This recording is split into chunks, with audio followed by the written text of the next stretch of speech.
Welcome to a special Thursday night edition of Reach Out. We are back here in the studio. Bill and I, if you're watching, you saw us yesterday. You're like, what are these guys doing? They just can't stop. I changed my shirt. Well, thank God. I did too. I guess that was all a good call. But tonight was the night we could get a special guest in the studio, and we're very excited to talk to him. His name is Matt Reedy, and we can talk about your YouTube channel later because it's pretty cool too. But just well-versed in socialism, well-versed in history, just knows his stuff, and we're just really excited to have a conversation with you tonight. Thanks for having me on. Welcome. Yeah, this is going to be great. And as you see, like we like to keep it nice and warm in the studio, a crispy 90 degrees with 90% humidity. We like to, keep it hot, as they say. But here we are. Welcome. It's great to have you. And so what's socialism all about?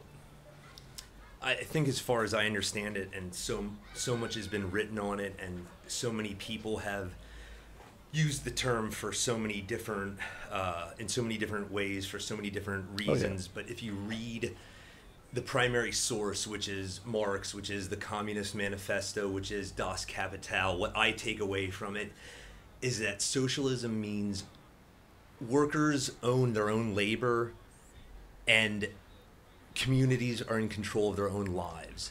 That's what it is to me at the core. Everything else that it is from there, you can argue and you can go off and talk about what works and what doesn't, but at its core, that's what I believe it is. There are 1,000 tangents and different ways to go with that. But we're just so far from that in America right now, it's sometimes even hard to conceptualize. You go and talk to someone on the street or out in the country and just talk to them about that and present an image of life that actually goes that way, that they would have responsibility and control for their own labor and directly benefit from their own toil. They say, well, what do you mean? I have this job at a factory. I have this job at a plant or a mine. Can I say this? What it sounds like to me, and it sounds like to me that it was like Marx went back to something, and that was a human condition. That we all grew up in communities, and we all grew up in villages, and we all grew up in tribes. Well, that was our condition.